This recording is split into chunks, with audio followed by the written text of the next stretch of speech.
এখন বাজে 7টা 20। আমি বের হয়ে গেলাম ঢাকার উদ্দেশ্যে। ধানমন্ডিতে আমার অফিস। তো সেলফি স্টিকটা নিলাম হচ্ছে যে মাঝে মধ্যে ব্লগ বানানোর জন্য। এবারের শীতটা খুবই চমৎকার। সকালটা অনেক ঠান্ডা, যদিও এটা তো আসলে বেশি দিন পাওয়া যাবে না, 2-3 মাসই পাওয়া যাবে। এনজয় করি না শীতটা। কুল কুল ওয়েদার, কুল কুল। অফিস থেকে ট্যুরে যাব 10 তারিখে। হচ্ছে সমুদ্র সৈকতের ভিউ, মেরিন ড্রাইভের ভিউ, প্লাস যেহেতু অনেক মানুষজন থাকবো, ব্লগ করার জন্য এটা পারফেক্ট।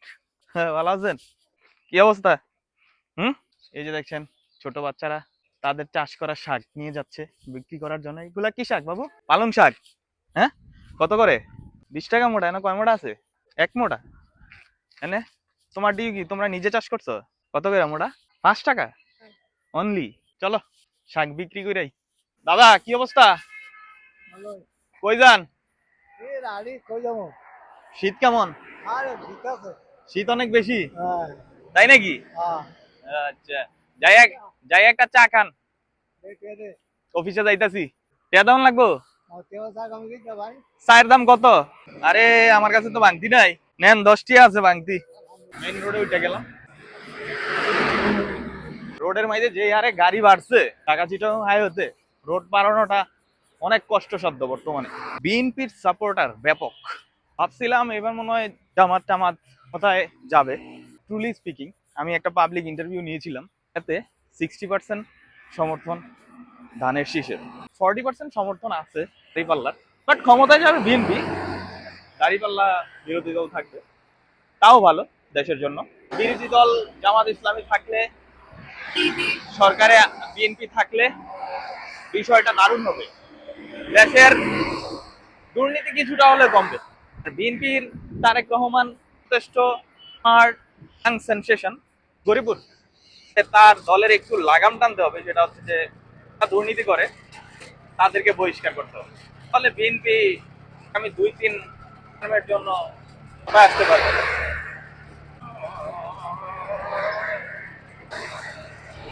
ওয়াও, থ্যাংক ইউ মামা। চলে আসলাম। আয় হায় রে, বাড়িটা গেল গা, বাসটা চলে গেল। এখন পরের বাসে যেতে হইব, কিছু করার নাই। হ্যাঁ মামা, একটা টিকিট দেন।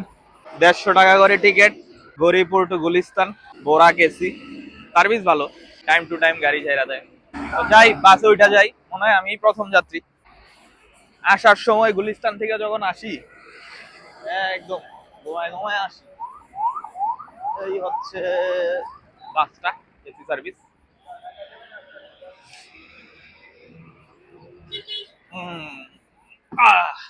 কি অবস্থা মামা? শীত কেমন? এনজয় কইলাম না, বাসের মধ্যে আমি প্রথম যাত্রী। আমি আবার জানালার সাইডে বসতে পছন্দ করি, আবার একটু পিছন সাইডে। সব সময় আইসা জানালার সাইডে বসি, কারণ জানালার সাইডে আইসা বসতে ভালো লাগে। সিটটাকে চাইলে আমি সয় দিতে পারবো। সয় আছে, এই যে দেখেন, আরো সয় দিই।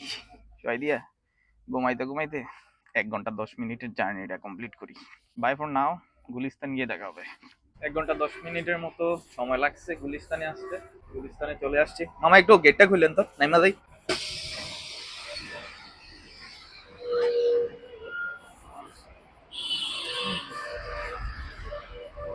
যাই হোক, 1 ঘন্টা 10 মিনিটে চলে আইছি, ভালোই লাগছে।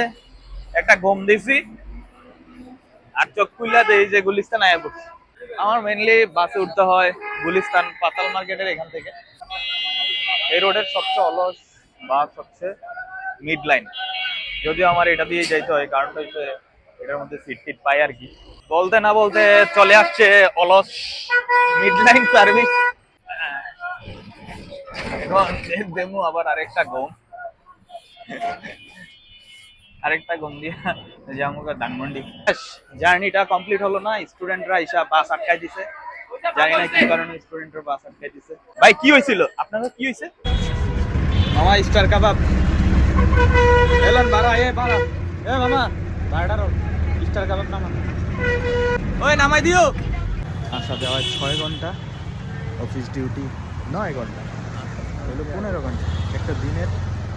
একটা দিন হচ্ছে 24 ঘন্টা। এই যে আমি চলে আসছি আমার অফিসে, এখানে হচ্ছে আমার অফিস কলিগরা সবাই চলে আসছে আমার আগে, আমি সবার লেট।